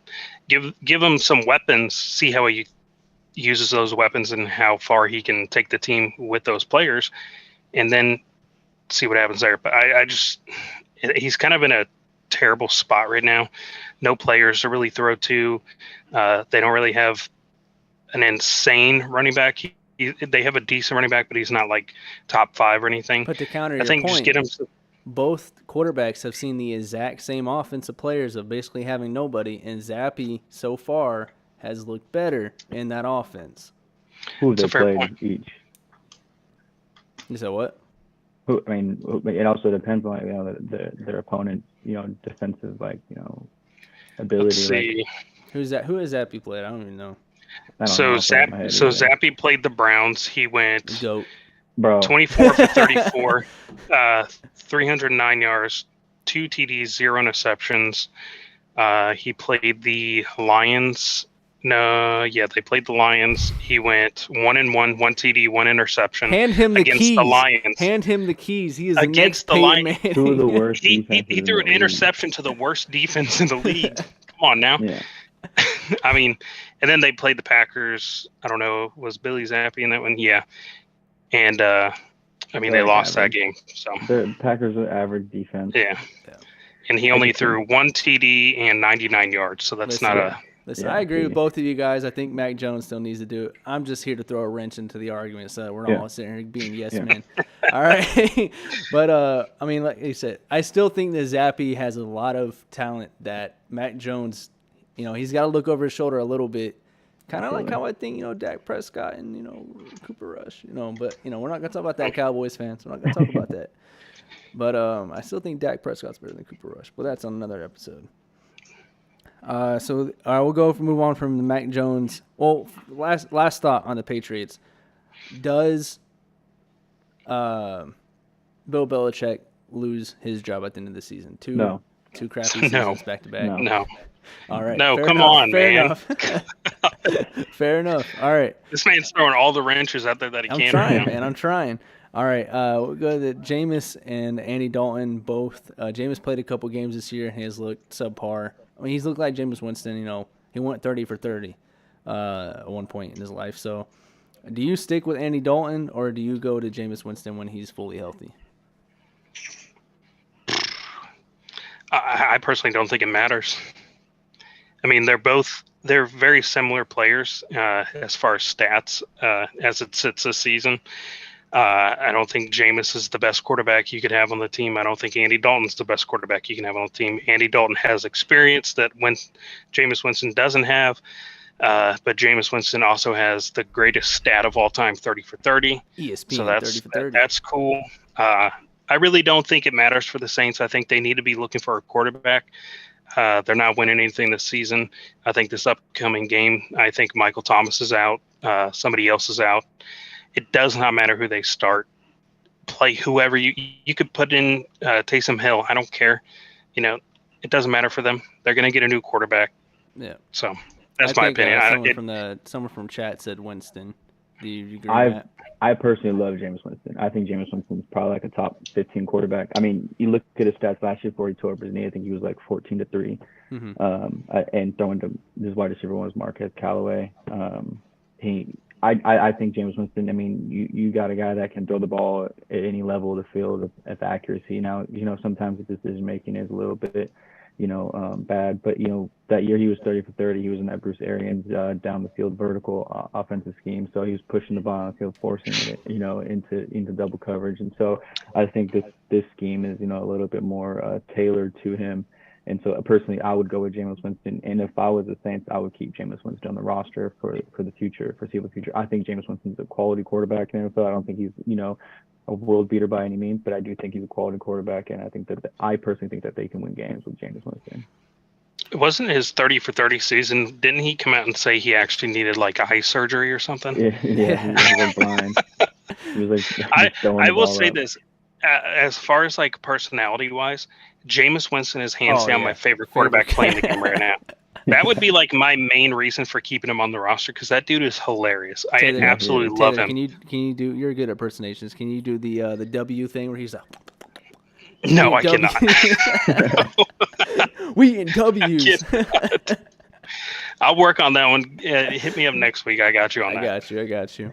All right. Yeah, I think Jameis is like you said, it's a quality quarterback. I don't think he's necessarily top 10, like you said, top 15. And you can win some games with Jameis. I just don't think that with all the injuries, they do have Chris Olave, who's playing pretty good. He's the number one rookie wide receiver this year. Him and Drake London. Yeah, and then Alvin Kamara, they're not really utilizing him too much. And then you said Michael Thomas is hurt. I think that Jameis Winston, when he comes back, gives them a better option. I think the Red Rockets' years of playing decent football is behind him and been behind him. Yeah, and so I think he needs to. If he doesn't retire at the end of the season, he's going to be a backup for the rest of the season. I don't think I'm handing him the keys. No, he's a quality backup. He's definitely a quality backup. Like a Nick Foles kind of thing. Yeah. Quality backup, so, not handing him the keys. Can we agree that the Saints need to probably draft a quarterback in this upcoming draft? I mean, is that a fair statement? Because Winston, like you said, he's serviceable. He's getting up there in age. And you don't, do you see Jameis Winston being that quarterback that takes the Saints to the Super Bowl? Because I personally don't. I think that this upcoming draft is littered with talent as far as quarterbacks. Except even running backs, wide receivers. They draft Will Levis. Except for Will Levis. They might as well look for next year. I think that for the Saints, Jameis Winston is not going to be the franchise quarterback. I don't think I'm not going to say he doesn't deserve it because he's given them a lot for the short amount he's been there. But I think for the Saints to rebuild and become what they once were with Drew Brees, they need to find a quarterback, and they need to find him this draft. And I think they'd be foolish not to draft a quarterback with their first draft pick. They don't have I think a it first round depends where draft they're pick. at. Yeah, I think Well, not a first round. What I mean is like their first. So pick. who would you go with in their first pick is in the second round? So at that point, do you think maybe a Hendon Hooker is sitting there waiting in the second round? If Hendon Hooker's sitting in the second round and I'm the Saints, 1,000% I'm taking them. Yeah, I think they No will shot. if he's there, but I don't know if he's going to be there. And I think a team. I can't imagine he would. Yeah, I can't imagine he goes past the first round. The biggest thing he's is he's 25. That's the only reason why I think maybe he might slip because he's already older than Jalen Hurts, who's had 3 seasons in the NFL and a couple other quarterbacks. But I think they need to go quarterback. This is a quarterback heavy draft. I hope that. Before we move on, I hope that any team that drafts Will Levis, their GM is fired immediately. This man's got a personal vendetta. I have a personal vendetta against Will Levis. My man, listen, they hype Will Levis up to like he's the next GOAT. All right, he's a first round Mel Kiper, and I can't stand Mel Kiper either. He's the next best quarterback of the NFL. Will Levis can make all the throws, and no, he can't. Get out of here. I like Will Levis. And guys, that's the show. I'm just kidding. All right, and then we'll go on to Carson Wentz and the Commanders over there with Tyler Heineke. He comes back in about 4 to 6 weeks, probably more than 4 weeks than the 6 weeks because athletes heal pretty quickly. So when he comes back, when he's healthy, do you see Ron Rivera going back to Wentz, or do you think it's Heineke's team until the end of the season? If he's a man of his word, he goes with Wentz. I think it's Wentz If he wants, too. Yeah, if he wants to keep that locker room behind him, and thinking like, oh, if he says one thing, he means it, then he has to stick with Wentz because he said, reset it that Wentz is the guy I went after. Wentz is the guy I told everybody to pick up. Wentz is our quarterback. That's our guy. We're going to work with him. We're going to win some games with him. If that's what you're going to say, when he's healthy and able to play, Wentz has to be your starter. Yeah, I think if any head coach loses a job this year, it's going to be Ron Rivera. Sadly, he's a great coach. He's a great coach. But He's a defensive-minded coach, and that defense just hasn't ever lived up to expectations. And they've got first-rounders all over that front seven. Yeah, I agree with that. Also, I think what's his name? Arizona Cardinals. I cannot think of. Cliff Kingsbury. Yeah, Cliff Kingsbury. He needs to go. It's on the hot in seat. My personal opinion. He needs to go back to college. Yeah. He's not going to go to OU. You cannot have that. You cannot have that talent that he's had under his belt for his whole career and not be able to make the Super Bowl or at least get past the first round of the playoffs. To be fair, his quarterback looks like he played with me and Matt on the great Fallbrook Tribe Pop Warner days. But he's a top 10 quarterback. Yes, except when Call of Duty comes out and it's double XP week. yeah. This game against the Vikings is going to be a tough one. Call of Duty just came out, so. No, we'll get to that later though. Yeah, and I do agree with you guys. I think he needs to go to Wentz. I don't think that there's a huge gap between Heineke and Wentz, but I think Wentz has a bigger arm. And while Wentz does make some boneheaded plays and holds on to the ball, there's some plays where you're like, holy crap. Like, he's not his 2017 version, but there's still those throws from time to time where you're like, I think Carson Wentz is a top 15 quarterback. Everyone puts him at like number 32 at that point. I like Wentz. I like Wentz a lot. Yeah, I think that he gets slandered. If you look at his deep ball ratings and stuff like that, he's at the top of the league.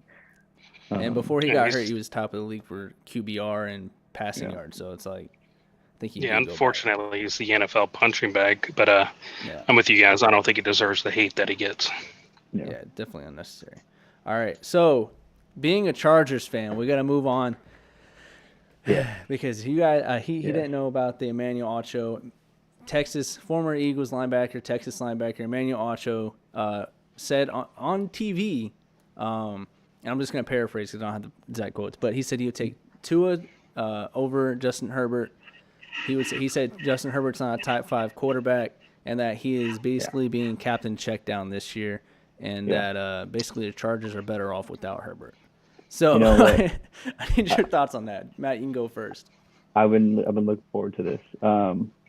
So I just, I did some research, and I got some stats from DVOA stats, and looking at some advanced throwing metrics, and I'm going to give you bad throw percentage, on target percentage, drop percentage for both quarterbacks. So quarterback A, the bad throw percentage is 13.2%. Quarterback B's bad throw percentage is 16.2%. Quarterback A on target percentage is 74%. Quarterback B is 77%. Quarterback A drop percentage is 5.7%. Quarterback B drop percentage is 5.4%.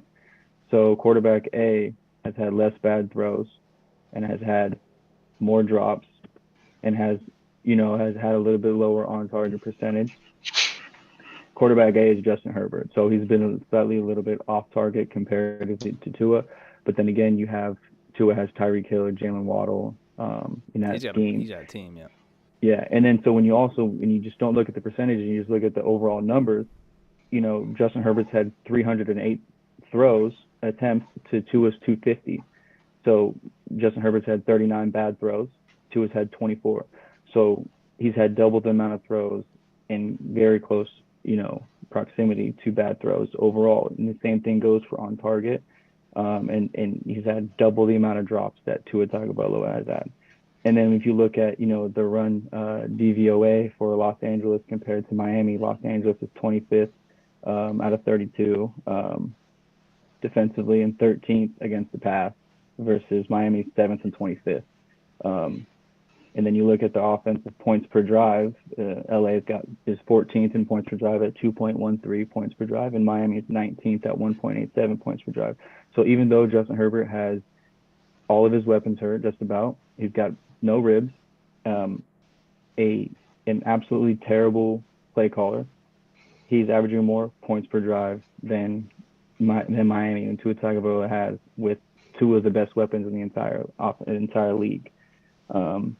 So that's my take on that. It's actually I just think he's trying to, those TV guys, they always have something that they hang their hat on and that they're known for, and so I think Acho is trying to get that his name attached to the Herbert hate train. Yeah, Herbert hate. Yeah. So I don't understand it. I'm a Chargers fan. I just don't understand it. I don't understand it.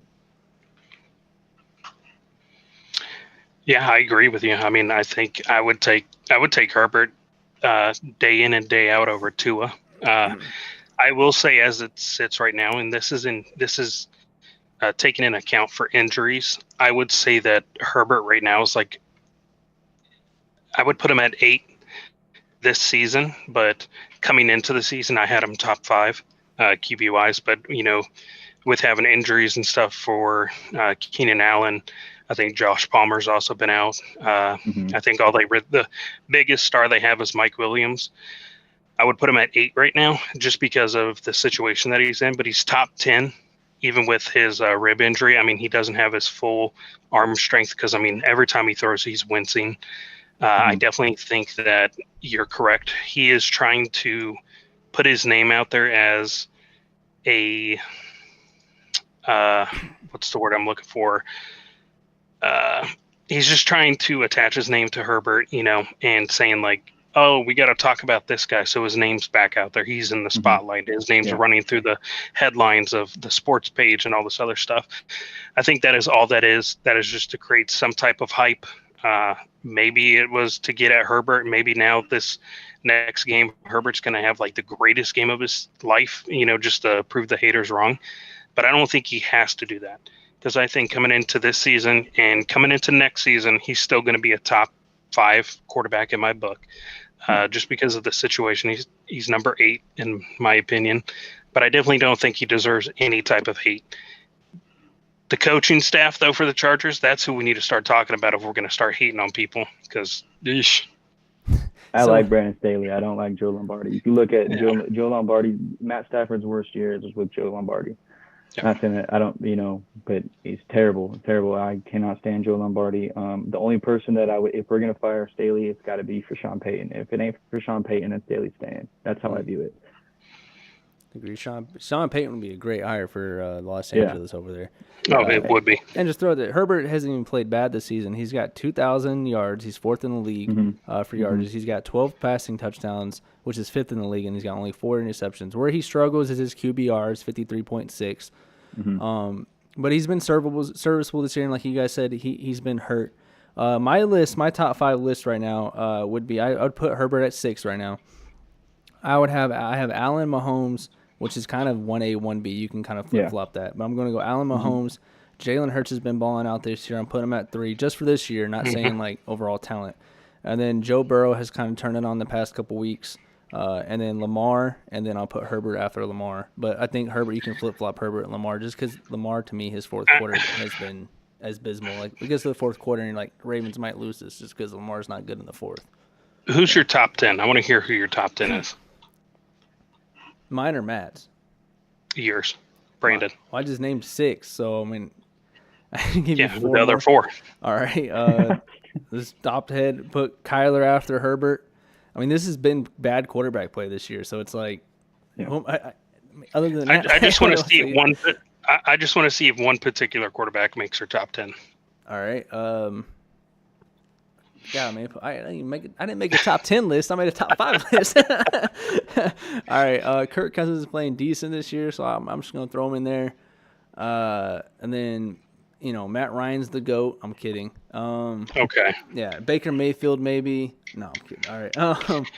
So here, I'll expedite this. Does Geno Smith deserve a top 10 spot this season? Yes, he does. He's 5. He does. Okay. Yeah. He's 5. He's 5 for you? That's all I wanted to know. Who's your top 5, Matt? Josh Allen, Patrick Mahomes, Justin Herbert, Lamar, and then Geno. Okay. No Jalen Hurts? Jalen Hurts is 6 for me. I like Jalen Hurts. I think he's improved a lot. Right. I think he's improved a lot. I like Jalen Hurts. I got him in fantasy. Actually, I'm loving every minute. I got him and AJ Brown. I'm loving every minute of it. I got Herbert in fantasy, so. Yeah. But yeah, I just think I've got Geno Smith. Yeah, Geno Smith. I mean, you can't. He's playing well. You can't take that away from him. I think. No, I definitely think he deserves top 10. I just wanted to make sure that he's getting recognized for coming into a team that was just like, whatever. The season's. He didn't write back. Yeah, they wrote me off, but I didn't write back. That was still one of the coldest lines I've ever heard. Yeah, that's solid. But the reason I have Herbert at 3, I mean, if you break down the Chargers season, right? Like week 2 was 17-7, coupled, I would say were actually interceptions that were taken back. And then you got a miscommunication that goes back for a touchdown. If those couple things that happen, the Chargers are 5-2 right now. We're 4-3 with missed Pro Bowl left tackle, missing Joey Bosa. J.C. Jackson hasn't been playing to what he's supposed to. He's been garbage. He's been garbage. He's been bad. And then, you're missing Keenan Allen, who's probably the most important piece of our offense. Maybe Rashawn Slater is more important than Keenan, but, we're still 4-3. We're second in the division. We always play Kansas City well. I think we got Atlanta coming up next. Atlanta and San Francisco. Atlanta, is probably going to be a close game because, I think they're well coached, but I think that's going to be a win for LA. But yeah, I think we have a real good opportunity of, I don't know. It's going to take, I think, a miracle for us to win the division, I think, this season. But I think we can cement ourselves as the 5 seed and maybe the 6 seed in the playoffs if we keep rolling, especially with the defense playing a lot better as of late. Yeah, I think the Chargers do sneak into the I don't want to say sneak in. I think they do get into the playoffs. I don't think it's going to be like, the Chargers made the playoffs. How they sneak in. And someone from the comments said, I think Herbert sucks. The Chargers should trade him because the Colts are looking for a quarterback. That was my father being sarcastic. My father, being a Colts fan, obviously would love to have Justin Herbert. And then my wife, I don't blame him. My wife has Keenan Allen, to your point, on fantasy, and every week she's like, it seems the dude who got shot in the leg came back before Keenan Allen. Like, dude, what's going on? That's a fair argument there. Yeah. So, no, Keenan's 30 now, so he's getting up. I think he's 30, 31, something like that. He's getting up there in age, and those hamstrings are tricky. But yeah, he should be back after the bye week. I expect him to be back if he's suited up and felt okay enough to play. But I know they kept him out in the second half. But I think he'll be back against Atlanta because we need him. All right, I would agree there. with that being said, guys, we're gonna go into our game predictions. I'm gonna run through these, and you're just simply, Matt, you're gonna tell me who you think's gonna win the game. If you want to elaborate on it more, you can. If not, if it's a simple like, no, they're gonna win, just be like, simple as yes or no, they're gonna win. So we're gonna start with the Eagles versus the Steelers. Who you guys got? You can go ahead, Matt. Okay, Eagles, Steelers. I have Philly. I don't think that Steelers are winning much this season. Yeah, I've got the Eagles on that one. That's a easy one for me. Yeah, I don't know who I got. Let me stretch real quick. Yeah, I'm going obviously Philly. Shout out to Kyle. I know you're getting ready to go on deployment. Shout out Kyle. Yeah, Kyle Gerhardt. He went to Fallbrook with us, Yeah, I got he's a big Steelers fan, but he's getting ready to go on deployment, and he's gonna have his last game before deployment is gonna be Eagles versus stomping his Steelers. So, sorry, man. That poor man. And then we got Broncos versus Jaguars over there in London. Jacksonville. I think I'm gonna go Broncos on this one. I think this is calisthenics and not pooping. Okay. Yeah, I think that. Yeah, I think the no number 2 is gonna play a big part in this one. I don't know why. I just overseas games are always tricky because different. They're playing at a different time. A lot of players are jet lagged, but I think the Broncos will edge this one out. I think it's gonna be a tough one, but I've got Broncos. Yeah, it's definitely gonna be a close game. That defense is gonna keep them in every game. Yeah, I think the Jaguars win this, but the Broncos could turtleneck it out a little bit. Yeah, I wouldn't be surprised. Yeah. It's like 16-13 or something like that. So then we're gonna go to the Panthers versus the Falcons. Falcons. I got Atlanta. All right, I got Atlanta as well. We got the Cowboys versus Chicago Bears. Dallas. Yeah, I'll go Dallas too. I'm gonna go Chicago. Simply because. Wonder why? Well, it's just Justin Fields he's played better last week, so I'm just hoping that Justin Fields. I'm a big Justin Fields fan. I wish the kid luck. He's been playing like crap, but also I wish he got drafted to a different team. Yeah, I wish he got drafted to a better team for his sake. Yeah. And to be fair, that New England pass defense is top 5. Like as DVOA standards, top 5 in the league. So I mean, it's not like he was throwing the ball against some terrible defense. So got to give him credit. Yeah. So then we got the Dolphins versus the Lions. Miami. Ooh, tough one. I got Miami. I'm going Dolphins. I'm going Dolphins as well. Cardinals versus the Vikings. I got Arizona. Mm-hmm. Arizona. I'm going to go with Vikings. Modern Warfare dropped this weekend. Yeah, I think that I'm going to go with the Cardinals as well. I think D-Hop being back, I need him for fantasy points, so I need him to go off regardless. But I think that the Cardinals are starting to turn it around a little bit, and I just don't. Kirk Cousins is an all right quarterback. I just don't trust. Just remember, they're 5-1 right now. I know, but I just don't trust Kirk Cousins. Maybe to mow my lawn and maybe to take my kids to school, but yeah, I just don't trust him. All right, so then we got the Raiders versus the Saints. I got New Orleans. I got Saints. I'm gonna go with the Raiders. Just because Devontae Adams is nice with the nice push off with the hands there. Picture perfect moment there. We got the Jets versus the Patriots. Yeah, I'm gonna take the Jets in this one. I'm taking the Jets too, which is very shocking. They've been playing some good ball. They have been playing some really good ball. They're missing out on Breece Hall, but they got James Robinson to fill that gap. And listen, just take a breath, take a step back. 5 years ago, if you would have said I'm taking the Jets over the Patriots, somebody would have said, "How many beers have you drank today? Yeah, what drugs are you on?" But so that's even if you said that last year. Yeah, I know. Testament to the Jets. So I'm going with Jets as well. We got the Texans versus the Titans. Titans. Yeah, I got Tennessee. All right, I'm going Titans as well. Which I've heard nothing about the Titans this whole season. I'm going to be honest. The AFC South is garbage. Well, Tennessee, they're 12th in the league as pass DVOA offense. So Tannehill is, and they don't really have any weapons. Robert Woods is their best receiver. So yeah. All right. We're gonna go. He may not be there for long either. No. Yeah, the Commanders versus the Colts. Colts. Yeah, I apologize to your father. I'm taking the Commanders. All right. I'm gonna go with. All right. Man, I'm gonna get disowned. I'm gonna go with. I'm gonna have to go with the. I think Tyler Heineke's a more proven quarterback than Sam Ellinger, and so I'm gonna go with Tyler Heineke, just based off experience. Yeah. So, I've made it a point to select the Colts almost every single time, just so your dad likes me. Oh man. All right, we got the 49ers and Rams. Yeah, 49ers. let's go. Yeah. Yeah. Okay. I'm going. Oh, I'm sorry, Taylor. Taylor's a big It's Rams fine. fan. He's going against. Okay. Yeah, Matthew Stafford is dog water. Dude has more interceptions than touchdowns. Yeah. Yeah, I mean, I think And he has that no one to really throw messing to with- right now other than Cup. Yeah, his elbows messing with them. I think the offensive line might be the worst in the league. I said from the beginning that the way that they built their team by trading off all their draft picks and just taking these veteran players that can contribute right It was now, destined to fail. they're paying their price for that Super Bowl ring right now, and it's gonna continue to pay for probably the next couple seasons. Yep. Agreed. I'm gonna go with the 49ers as well. The rich got richer with Christian McCaffrey joining that already arsenal of a team. We got the New York Football Giants versus Geno Smith and the Seahawks.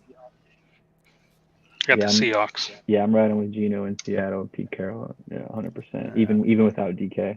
All right, I'm gonna go Seahawks as well. Speaking of number 2, DK got wheeled off the field to use the restroom. So Russell Wilson taking notes. No, that was last game. This one he actually got hurt. Oh, okay. Well, I'm talking about not this last game, but in this season. Gotcha. All right. Packers versus the Bills. Bills, yeah. Bills, yeah. Packers look horrible this year. I put my whole paycheck on that one. Yeah, 100%. All right. Getting that. The last game is the Bengals versus the Browns. I got the Bengals, even though Chase is out. Yeah, I'm going to take the Bengals, but I do think it's going to be a close game. I think it's going to be closer than people expect. I think it's going to be high scoring. I think Deshaun Watson's back, right? No, I think he's week 11, right? Yeah, week 11. Gotcha. Yeah. Okay. I think he's spent 11 weeks, but I do think that Cleveland can run the football and control the clock. Cincinnati's going to move the ball down the field, but I just think that Jacoby Brissett, as long as he doesn't make those fourth quarter mistakes like he did against the Chargers, and he's done on multiple occasions, I think they have a real shot, especially with it being in Cleveland. So, Brandon, would you like to go over last week's predictions? Yeah. So, Matt, if you don't know, me and Taylor have a running bet for the NFL predictions. And at the end of the season, whoever has the worst prediction, I guess, win-L ratio has to buy – I have to buy Georgia Bulldog stuff and wear it on an episode. Being a Gators fan, that's like taking a gun and pointing it to me. And then Taylor has to – is it Oklahoma State or is that TCU maybe? Maybe Texas. Oh, Texas. There you go, Texas. Yeah, the Red River rivalry. Yeah, right? a little bit more, yeah. And I think you should grow a mullet out like Quinn Ewers too, so. I wish I could. If I could, I would. Yeah. Trust me, that I've thought about it. So Seen his, and it just makes me want to do it. All right, so Ravens, we both said it would be the Ravens, so that's a tie. The Bucks, hold on, no, this is the wrong one, sorry. All right, here we go. All right. The Falcons versus the Bengals was you lost on that one. I got the Bengals. Cowboys and Lions. You took the Lions for whatever reason. And you lost on that one. The Giants versus line fumble screwed you over, bro. Yeah, the Giants versus the Jags, I won that one. Colts versus the Titans, we both took an L. Sorry to your dad. The Packers versus the Commanders, we both took an L. The Jets versus Broncos, we both chose the Jets, so we tied on that one. Texans versus the Raiders, you took the Raiders, you won on that one. Chargers, we both had the Chargers, and we both lost on that one. Sorry, Matt. Chiefs, we both chose the Chiefs, won that one. We both took the Dolphins, and we won on that one. And then the Patriots, we both took an L. So who's winning right now? What's the record? Let me add this up. Dun, dun, dun, dun.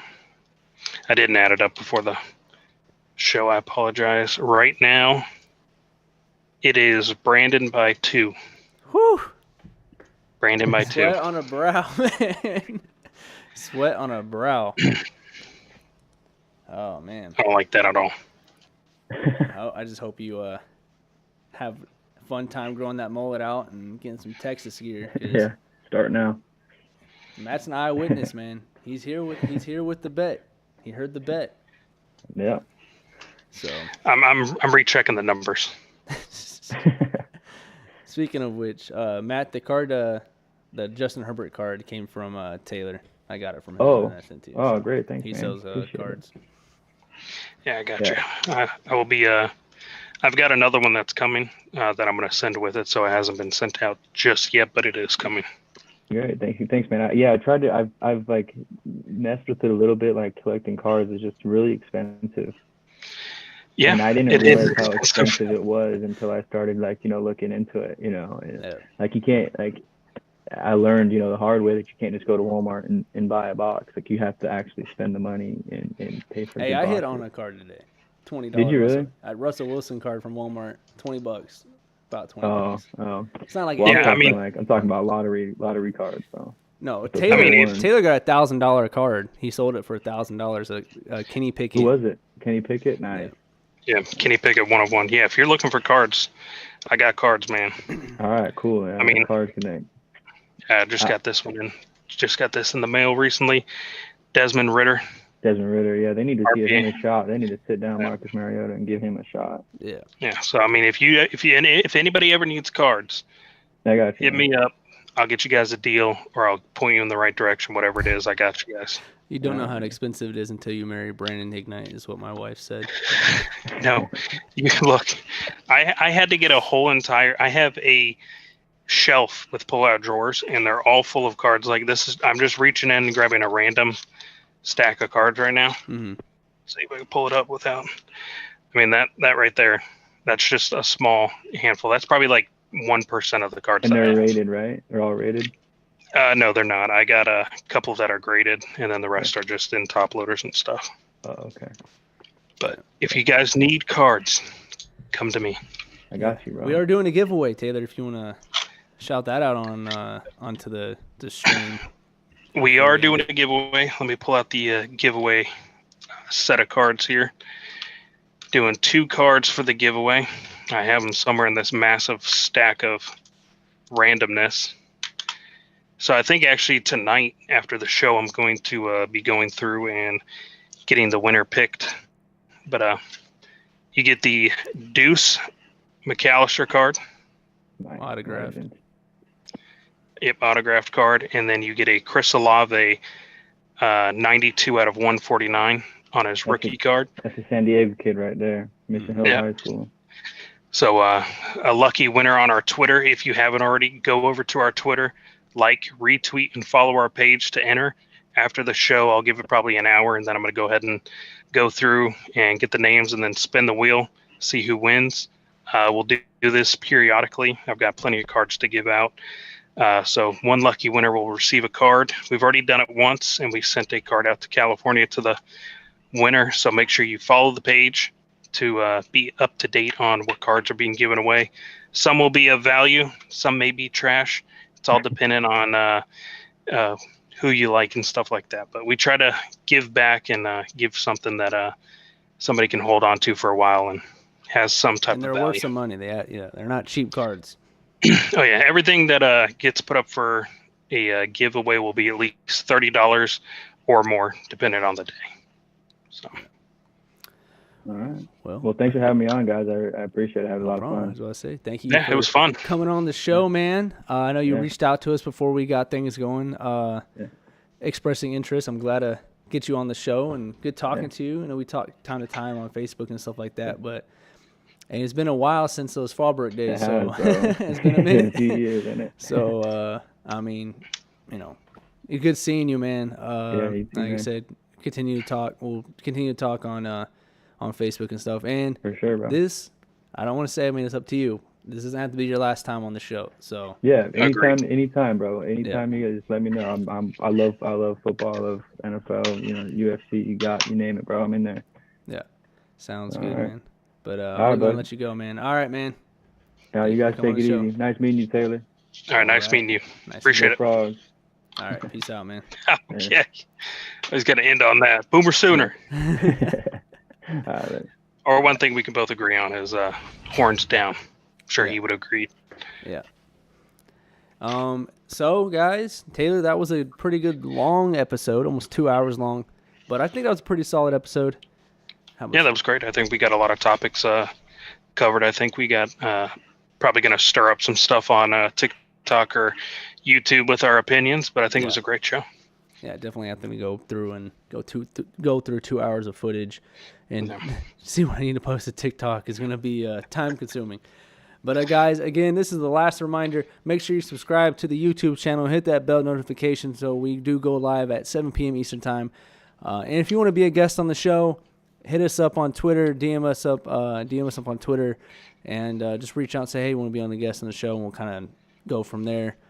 And if you're listening from Spotify, make sure you follow our Spotify account. We will be releasing new episodes, or the episode after we record it, yada, yada, yada, on YouTube. So make sure you guys do that, and thank you guys for listening. And this is The Booth.